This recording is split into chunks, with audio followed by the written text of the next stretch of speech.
마태복음 20장 말씀입니다. 마태복음 20장 20절부터 28절까지 말씀입니다.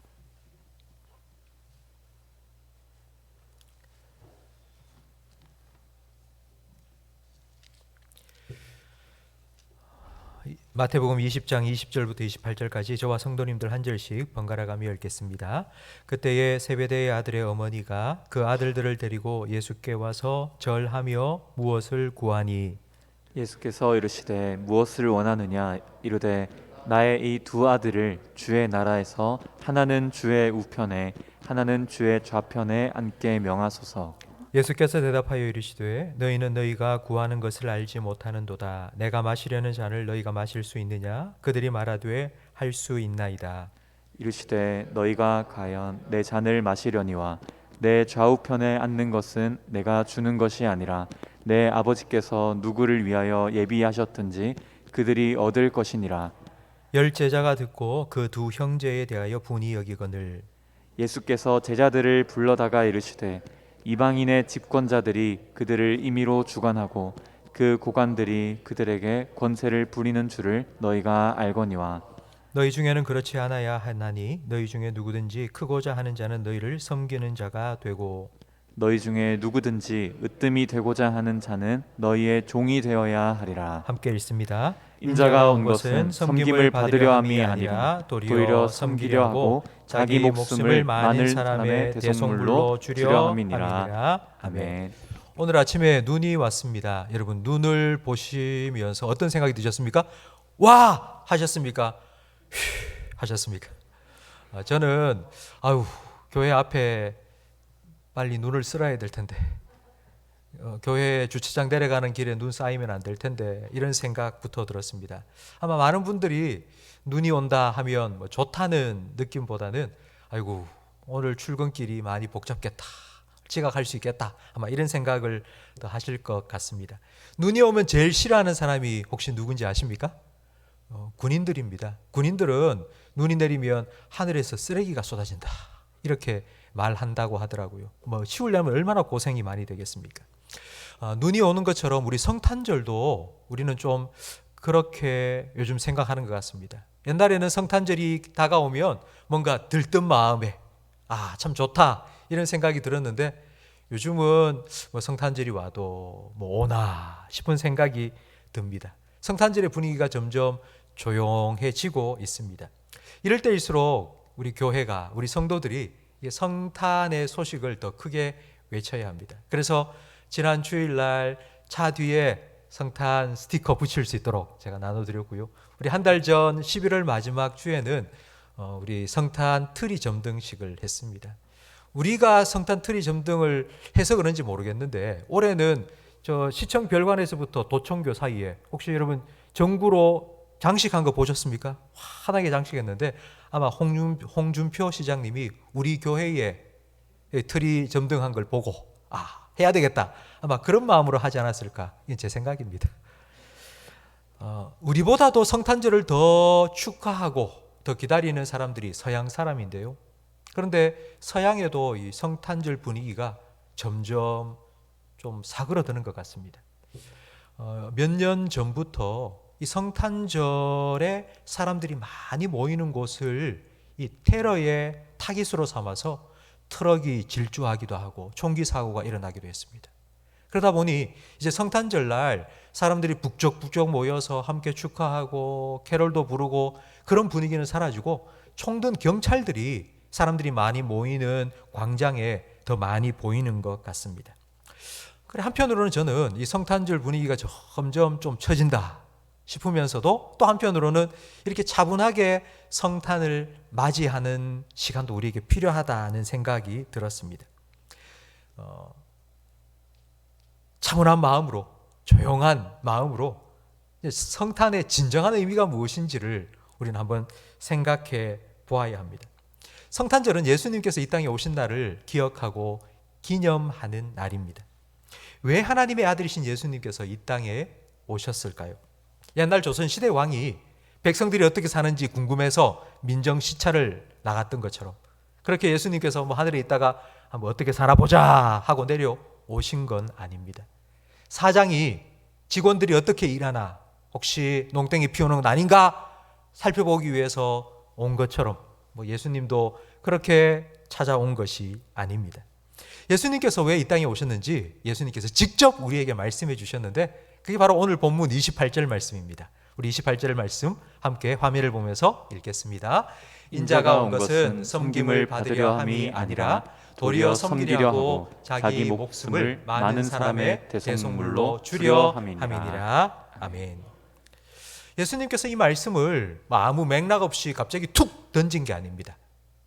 앞뒤 문맥을 살펴보면 예수님께서 이 말씀을 꼭 하셔야 될 상황이었다는 것을 알 수 있습니다. 우리 20절부터 읽었는데요. 20절 말씀에 보면 예수님께서 예루살렘을 향하여 올라가고 계십니다.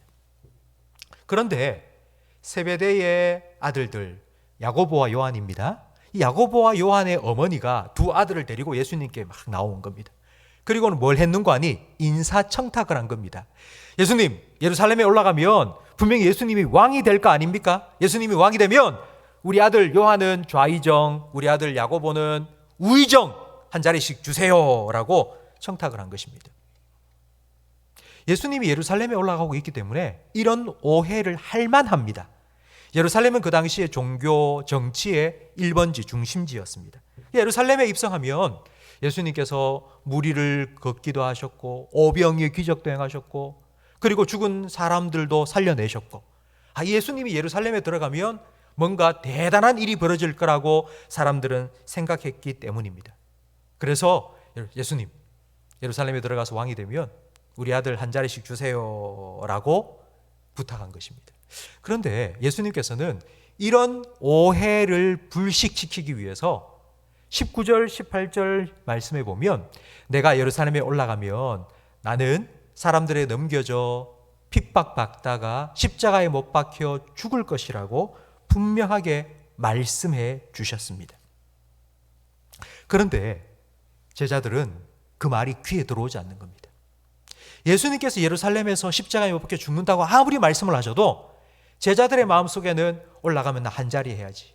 내가 이 시간을 위해서 그동안 3년 동안 고생하면서 예수님을 따라다녔는데 이제 올라가면 이제 고생 끝, 행복 시작, 뭔가 한 자리 차지해야지.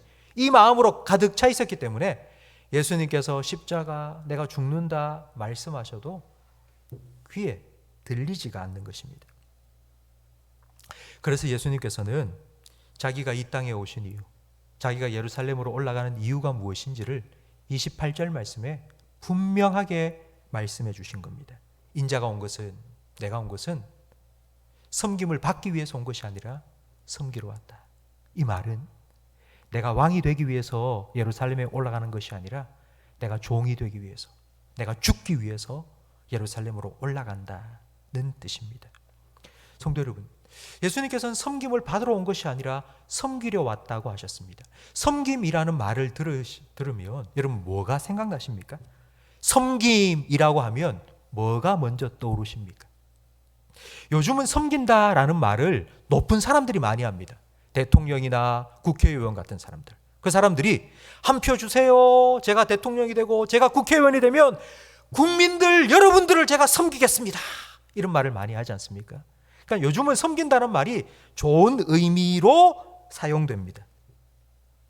그러나 예수님 당시에 섬긴다? 예수님 당시에 섬긴다는 이 말은 그냥 노예가 된다는 말과 똑같은 말입니다. 다른 사람을 섬긴다? 이 말은 다른 사람의 종이 되고 노예가 되는 것입니다.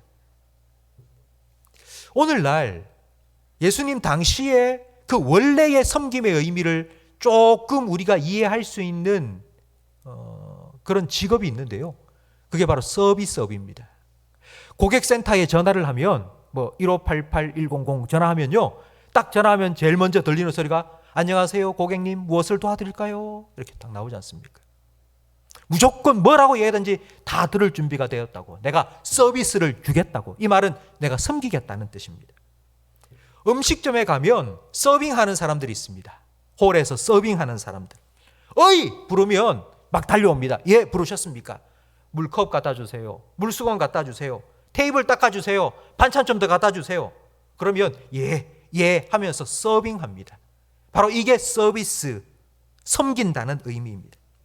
근데 요즘은 이 서비스업에 종사하는 사람들이 청와대나 국가인권위원회나 인터넷 같은데 내가 갑질을 당했다고 막 이런 투서를 많이 올립니다. 아마 여러분도 많이 들어보셨을 겁니다. 나도 똑같은 인간인데, 내가 아무리 서비스업에 종사하지만 저 사람이나 나나 똑같은 인간인데 인권이 있고 나도 사람들 다 평등하잖아. 그런데 내가 이런 갑질을 당한다고 참을 수 없다고, 섬기겠다고 말하면서도 참을 수가 없어서 울분을 토하는 경우가 많이 있습니다. 근데 여러분, 어쩌면 인류 역사상 최고의 갑질을 당한 분이 예수님 아닐까요? 예수님께서 이 땅에서 사람들을 만나 그들의 병을 고쳐주셨고 배고픈 사람들에게는 먹을 것을 주셨습니다. 도대체 예수님께서 뭘 잘못하셨습니까?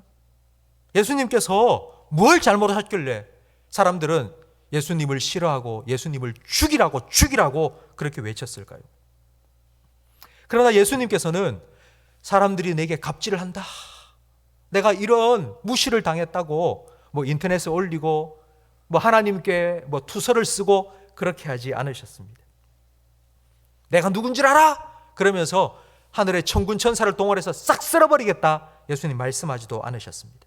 예수님은 더 낮아지셨고 죽기까지, 무덤에 내려가시기까지 낮아지고 섬기고 또 섬기셨습니다.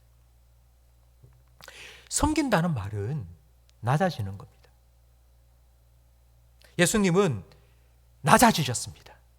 그걸 빌립보서 2장에는 하나님과 동등 되신 자기의 모든 권능을 다 내려놓았다고 설명하십니다. 섬김을 받기 위해서가 아니라 다른 사람을 섬기기 위해서 예수님은 자기의 자존심이 아니라 자기의 생명까지도 십자가 위에 다 내어주셨습니다. 이것이 바로 예수님께서 이 땅에 오신 이유, 성탄의 의미입니다. 성탄절은 예수님의 생일이죠. 예수님께서 이 땅에 오신 날입니다. 그럼 예수님께서 이 땅에 어떻게 오셨습니까? 예수님께서 어디에 태어나셨습니까? 왕궁에 태어났다면, 예수님께서 만약 왕궁에 태어났다면 과연 예수님을 만날 수 있는 사람이 누구일까요? 예수님을 만나기 위해서는 모든 검문 검색 다 통과해야 되고, 그리고 왕궁에 들어갈 만한 자격이 있든지 해야지 들어갈 거 아닙니까? 출입 허가를 받아야지 예수님을 만날 수 있지 않겠습니까? 그러나 예수님은 마국간의 구유에 태어나셔서 누이셨습니다. 예수님의 생일을 축하하기 위해서 제일 먼저 찾아온 사람들은 목자였습니다. 그 당시 목자는 가장 천한 직업이었습니다. 누구나 아무나 예수님을 만날 수 있도록 예수님께서는 구유에 태어나신 것입니다. 예수님께서 이렇게 말씀하셨죠. 여우도 굴이 있고 공중의 새도 거처가 있으되 나는 머리 둘 곳조차 없다. 예수님은 전셋집 하나 없고요, 월세방 하나 없으셨습니다. 오병이어 기적을 행한 후 수많은 사람들이 예수님을 왕으로 삼겠다고 따르자 나는 섬기러 왔다, 나는 왕이 되러 온 것이 아니다 라고 말씀하시고 그들을 떠나셨습니다. 그리고 예수님께서는 십자가에 오르셨습니다. 보좌에 오르신 것이 아니라 십자가에 오르셨습니다. 예수님이 십자가에 오르셔서 마지막 죽으실 때 예수님의 좌우편에는 강도들이 함께 십자가에 달렸습니다.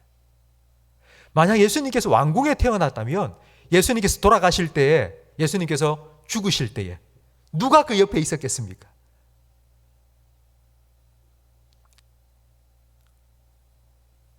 과연 강도가 옆에 있었겠습니까? 비천한 목자를 만나주시고 흉악한 강도를 구원하시기 위해서 예수님께서는 낮아지셨습니다. 3년 동안 예수님께서는 제자들과 함께 생활하시면서 예수님께서 이 땅에 오신 이유가 무엇인지를 말씀해 주시고 가르쳐 주시고 보여주셨습니다. 너희 중에 누구든지 크고자 하는 자는 낮아져라, 으뜸이 되고자 하는 자는 종이 되어라. 내가 온 것은 섬김을 받기 위해서 온 것이 아니라 나는 섬기기 위해서 왔다. 나는 왕이 되기 위해서 온 것이 아니라 종이 되고 노예가 되어서 내 생명을 너희를 위하여 내어주기 위해서 왔다고 말씀하셨고 그런 삶을 보여주셨지만 제자들은 듣고 보고도 깨닫지 못했습니다. 예루살렘에 들어와서 며칠이 지난 후 이제 예수님과 제자들은 마지막 저녁 식사를 준비해서 먹게 되었습니다. 그런데 식사를 하기 전에 유대인들은 하루 종일 샌들을 신고 밖에 돌아다녔다 보니 이게 발이 더러워지지 않습니까? 그래서 발을 씻겨줘야 돼요. 그런데 예수님과 12 제자들이 함께 둘러앉아 식사를 하기 전 아무도 발을 씻겨주지 않는 겁니다. 제자들은 이렇게 생각했겠죠. 이건 종이 하는 일이야. 종. 노예가 하는 일이야. 나는 노예가 아니야. 서로 눈치만 보고 있을 때 예수님께서 그 자리에서 벌떡 일어나 수건을 두르고 세숫대야에 물을 떠가지고 들어와서는 제자들의 발을 하나씩 씻겨줍니다. 베드로를 씻겨줄 차례가 되었을 때 베드로는 자기의 발을 만지려는 예수님을 탁 부리치면서 주님 안 됩니다. 제 발은 못 씻깁니다. 왜 베드로가 예수님이 자기 발을 씻기려고 할 때에 만류했을까요? 왜 못 씻기게 했을까요? 그 이유가 뭘까요? 불편한 겁니다. 미안한 겁니다. 그러니까 자기가 따르던 스승인 그 예수님이 자기의 발을 씻겨준다는 게 뭔가 발을 내밀고 있자니 좀 미안하기도 하고 좀 불편하기도 하고 이래서는 안 되겠다 싶은 마음이 들었기 때문입니다. 그때 예수님께서 베드로에게 이렇게 말씀하십니다. 요한복음 13장 8절 말씀을 함께 읽어보겠습니다. 베드로가 이르되 내 발을 절대로 씻지 못하시리이다. 예수께서 대답하시되 내가 너를 씻어주지 아니하면 네가 나와 상관이 없느니라. 내가 네 발 씻겨주지 않으면 나하고 상관이 없다. 그러자 베드로가 발뿐만 아니라 내 온몸을 목욕시켜 주십시오. 그러자 예수님께서는 발만 씻겨주면 된다라고 말씀을 하셨습니다. 그리고 예수님께서 베드로의 발을 다 씻겨주시고 난 후 이렇게 말씀하셨습니다. 여러분 요한복음 13장 13절 말씀을 함께 읽어보겠습니다. 너희가 나를 선생이라 또는 주라 하니 너희 말이 옳도다. 내가 그러하다. 내가 주와 또는 선생이 되어 너희 발을 씻었으니 너희도 서로 발을 씻어주는 것이 옳으니라. 내가 너희에게 행한 것 같이 너희도 행하게 하려 하여 본을 보였노라. 아멘. 성도 여러분, 우리는 저와 여러분은 예수님을 주님이라고 부릅니다. 예수님을 주님이라고 부르는 우리에게 예수님께서 이렇게 말씀하십니다. 네가 나를 주라고 부르느냐? 너의 주가 된 내가 너를 위해 발을 씻겨주었고 너를 위해 내 생명을 내어주었는데 그렇다면 너희도 서로 발을 씻겨주고 너희도 서로 섬겨라고. 내가 이 본을 보여주기 위해서 내가 이 땅에 온 이유가 무엇인지 그리고 나를 따르는 너희에게 나를 따르는 삶이 어떤 것인지 보여주기 위해서 내가 그렇게 했다고 예수님 말씀하십니다. 예수 믿는 우리에게 섬김은 선택이 아니라 필수입니다. 섬김은 저절로 되지 않습니다. 섬기고 낮아지는 것은 우리 본능에 위배되는 반대되는 것입니다. 일부러 섬기지 않으면 우리는 섬기고 싶어집니다. 섬김을 받고 싶어집니다. 일부러 낮아지지 않으면 우리는 계속 높아지고 싶습니다. 이것이 우리의 본성입니다. 예수님은 우리의 이런 본성, 우리의 교만한 마음을 너무나도 잘 아셨기 때문에 좀 과격한 표현을 하셨습니다. 누구든지 나를 따라오려거든 자기를 부인하고 자기 십자가를 지고 나를 따라와야 된다고. 자기 십자가를 지고 따라오라 이 말은요, 자기 십자가는 자기가 죽을 십자가라는 뜻입니다. 자기가 못 박혀 죽을 십자가를, 자기 십자가를 지고 따라오라고. 예수님을 따라가다가 내가 조금 우쭐해지고 높아지고 남으로부터 섬김을 받고 싶은 마음이 생길 때 그 자리에 십자가를 꽂고 그 십자가에 올라가 죽으라고요. 그래야지 예수님을 따를 수 있다고요. 내가 죽지 않으면 예수님을 따를 수 없고 내가 죽지 않으면 예수님처럼 낮아질 수가 없기 때문입니다.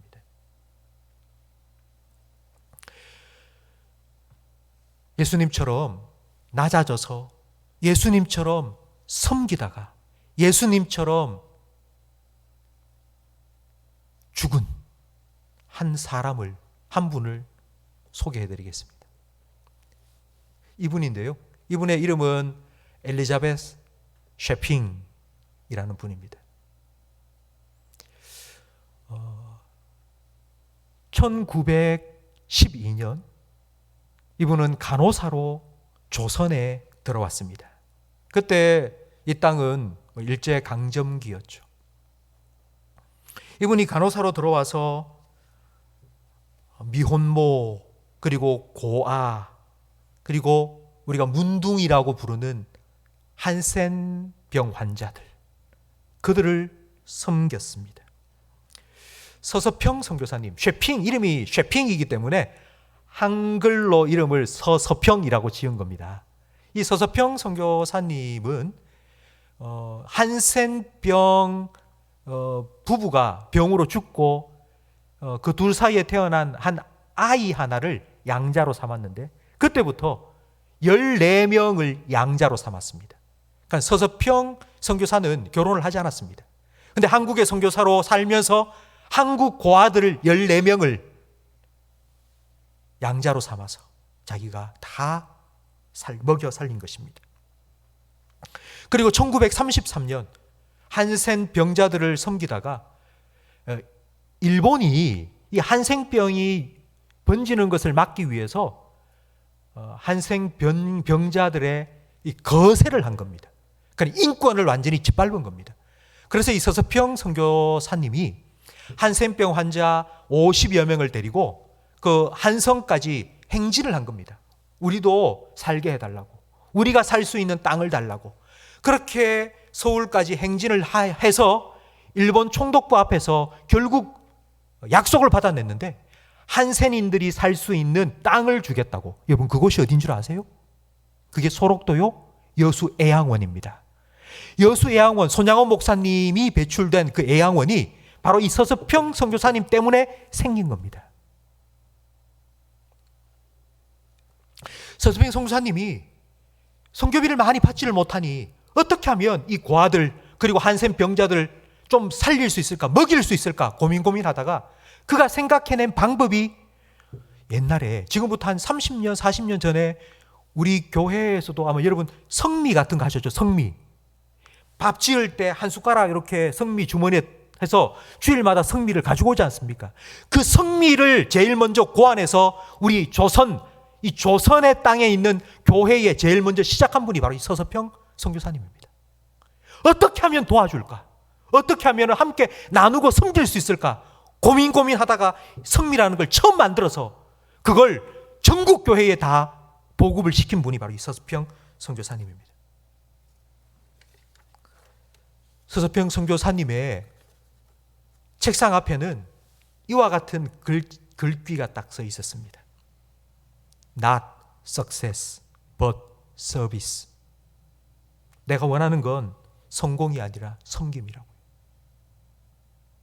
나는 사역에 성공하기를 원하는 게 아니라 나는 정말 섬기러 왔다고.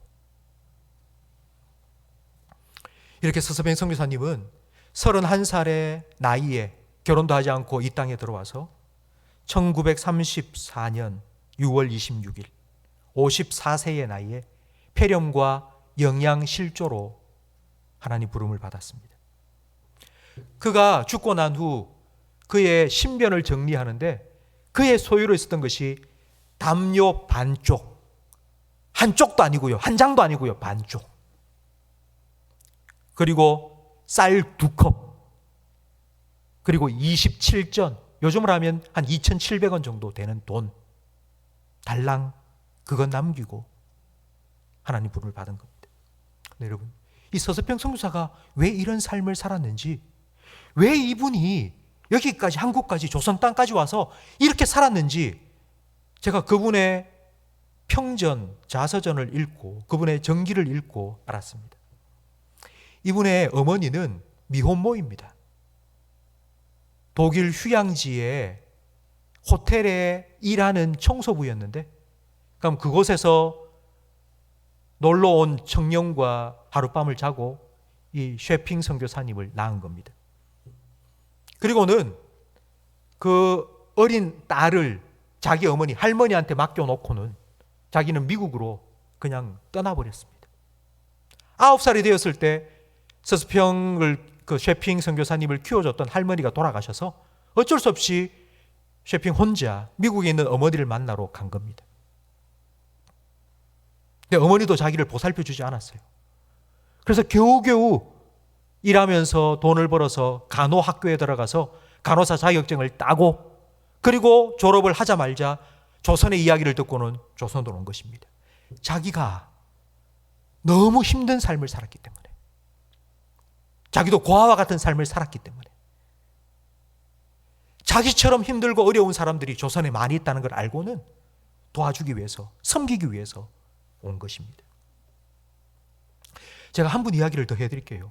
혹시 여러분 박무근 씨라는 이름을 들어보셨습니까? 이분의 별명이 있는데 아마 별명을 들으면 여러분 아실 겁니다. 대구의 키다리 아저씨. 지난 10년 동안 해마다 성탄절이 되면 1억씩 이름도 없이 무명으로 기부를 한 분입니다. 이분이 2020년까지 10년 동안 익명으로 기부를 하다가 자기가 그 2020년 성탄절 때는 자기가 키다리 아저씨라고 밝혔습니다. 왜냐하면 자기가 10년 동안은 익명으로 무명으로 기부를 하겠다고 다짐했기 때문에 자기 스스로와 약속을 다 지키고 난 후 이제 내가 했습니다 라고 이제 밝힌 겁니다. 그래서 올해는 이분이 국민 훈장을 받았습니다. 근데 이분이 왜 지금까지 이름도 밝히지 않고 21억이라는 어마어마한 돈을 해마다 기부했는지 그분의 삶을 들어보니 이해가 되더라고요. 1949년 경북 군위에서 태어난 이 박무근 씨는 너무너무 가정 형편이 어려워서 공부를 못했던 겁니다. 그래서 나처럼 가정 형편이 어려워서 공부를 못하는 학생이 있으면 안 되겠다고, 내가 나처럼 그렇게 힘들게 사는 사람이 없으면 좋겠다고, 그래서 뭐라도 도울 수 있으면 돕겠다고, 그리고 결혼하고 난 후에는 3평짜리 단칸방 그 새방살이를 시작한 겁니다. 너무 춥고 힘들게 살았기 때문에 이렇게 힘들게 사는 사람 도와주고 싶다고. 그러면서 이렇게 말했습니다. 나의 그 과거를 저는 잊지 않으려고 합니다. 내가 힘들게 살았던 그 과거, 내가 너무 가난하게 살았던 그때의 그 일을 나는 잊지 않으려고 저는 계속 기부합니다. 내가 사업이 잘 되고 장사가 잘 되어서 내가 교만해지지 않도록, 그때를 잊지 않도록 내가 계속하여 나처럼 힘들게 사는 분들을 생각하며 내가 기부하고 있다고. 초심을 잃지 않으려고, 내가 괴물이 되지 않으려고, 내가 좀 가졌다고 갑질하는 그런 괴물이 되지 않으려고 나는 계속하여 일부러 낮아진다고. 성도 여러분, 섬김은 저절로 되지 않습니다. 섬기고 낮아지는 건 인간 본능과 반대됩니다. 일부러 섬기지 않으면 저절로 섬김을 받고 싶어집니다. 일부러 낮아지지 않으면 저절로 높아지려고 합니다. 이것이 우리 인간의 본성입니다. 그렇기 때문에 예수님께서 우리에게 말씀하셨죠. 높아지기를 원하냐? 낮아져라. 으뜸이 되고자 하느냐? 먼저 종이 되어라. 나는 섬김을 받으러 온 것이 아니라 나는 섬기러 왔다. 내가 너희를 시켜준 것처럼 말을 너희도 서로 섬기라고. 그 다음에 여러분, 우리가 어떻게 섬겨야 할까요? 신임 서리집사 교육을 지난주 2번을 했습니다. 새롭게 우리 교회에서 처음 이제 서리집사님으로 섬기게 되시는 분들이 저한테 이렇게 묻더라고요. 목사님, 이제 서리집사가 되었는데요, 제가 뭐 해야 됩니까? 뭐 해야 됩니까? 묻더라고요. 그래서 제가 이렇게 말씀드렸습니다. 지금처럼 하시면 된다고. 뭔가 더 많이 하고 더 잘하려고 생각하지 말고 지금 할 수 있는 것만 하시면 된다고. 주일날 예배 참석하시는 거 그거 하시면 된다고. 그리고 교회를 위해서 기도하시는 거 그거 하시면 된다고. 어떤 분이 이렇게 말씀하세요. 아직 제가 뭔가 많이 할 수가 없을 것 같아요. 아직 제가 많이 섬길 때가 아닌 것 같아요. 형편이 좀 나아지면 제가 할게요. 이런 말을 하시는 분들이 있으세요. 그래서 제가 이렇게 말씀드립니다. 할 수 있는 것만 하면 된다고. 작은 것부터 하시라고. 누가복음 16장 10절 말씀을 함께 읽어보겠습니다. 지극히 작은 것에 충성된 자는 큰 것에도 충성되고 지극히 작은 것에 불의한 자는 큰 것에도 불의하니라. 지금 조금 가져서 조금 가진 것 가지고 작은 것부터 섬길 수 있는 사람이 나중에 하나님께서 큰 걸 주고 많은 걸 줘도 그거 가지고 섬길 수 있습니다. 작은 걸 섬기지 못하는 사람이 어떻게 큰 걸 섬긴다고요? 지금 내가 못하겠고요. 나중에 많이 주시면 그것 가지고 하겠다고요? 아니요. 예수님은 작은 것부터 할 수 있는 사람이 나중에 큰 걸 맡겨도 할 수 있다고 말씀하셨습니다. 이제 3일 후면은 우리 12월 25일 성탄절, 성탄주일입니다. 우리 교회에서는 성탄 헌금, 성탄 감사 헌금은 100%, 그러니까 성탄 헌금으로 들어온 모든 헌금 100%는 이제 교회 밖에 우리의 도움이 필요한 그곳으로 다 흘려 보냅니다. 특별히 올해는 제가 기도하면서 우리 학교 밖 청소년, 위기 청소년, 그 청소년들 합숙해서 함께 사는 기관들이 대구에는 있습니다. 그러니까 그 기관을 좀 돕고 싶은 마음이 참 많이 생겼습니다. 여러분 함께 동참해 주십시오. 남을 섬길 수 있다는 것은 축복입니다. 예수님께서는 주는 자가 복이 있다고 말씀하셨죠. 남이 주는 걸 받는 것보다 줄 수 있는 게 복이 있다. 그 당연한 거 아니겠습니까? 줄 수 있다는 건 내가 가지고 있기 때문입니다. 남을 섬길 수 있다는 건 내가 섬길 수 있을 만큼 하나님께서 주신 은혜를 많이 받았기 때문입니다. 그래서 섬길 수 있는 것, 줄 수 있는 것이 우리에겐 복입니다. 복. 성탄절을 앞두고 저는 오늘 여러분과 함께 예수님께서 오신 이유가 무엇인지를 다시 한번 생각해 보았습니다. 예수님은 섬기러 오셨습니다. 예수님은 우리에게 이렇게 말씀하십니다. 너희가 나를 주라고 부르느냐? 예, 주님. 예수님 주님이라고 부릅니다. 그렇다면 주인 내가 너희를 섬긴 것처럼 너희도 서로 섬겨라. 우리에게 명령하십니다. 하늘 영광 다 버리고 이 땅에, 낮고 낮은 이 땅에 내려오신 예수님. 그 예수님을 기억하면서 예수님처럼 우리도 섬김의 삶을 살아가면 좋겠습니다. 많은 것 할 수가 없으면 작은 것 하면 됩니다. 우리가 할 수 있는 만큼. 그리고 여러분 이런 기도 한번 해보십시오. 주님, 더 많이 섬기고 싶은데요. 더 많이 섬길 수 있도록 더 풍성한 은혜 좀 주십시오. 저를 축복의 통로로 사용해 주십시오. 많이 흘려보낼 수 있도록 하나님 내게 좀 은혜를 풍성하게 주십시오. 그런 기도 해보시기 바랍니다. 그러니까 나 혼자 잘 먹고 잘 사는 그런 기도 말고요. 나를 통해서 더 많은 사람들이 하나님의 은혜를 함께 누릴 수 있도록 그렇게 하나님 채워달라고 한번 기도해 보시기 바랍니다. 성도 여러분, 여러분의 삶이 이런 섬김과 축복을 흘려보내는 축복의 통로가 되기를 주님의 이름으로 축원합니다. 그러나 그것보다 더 저는 섬김을 통하여서 예수님의 마음을 더 깊이 알아가는 그런 은혜를 누리시기를 주님의 이름으로 축원합니다.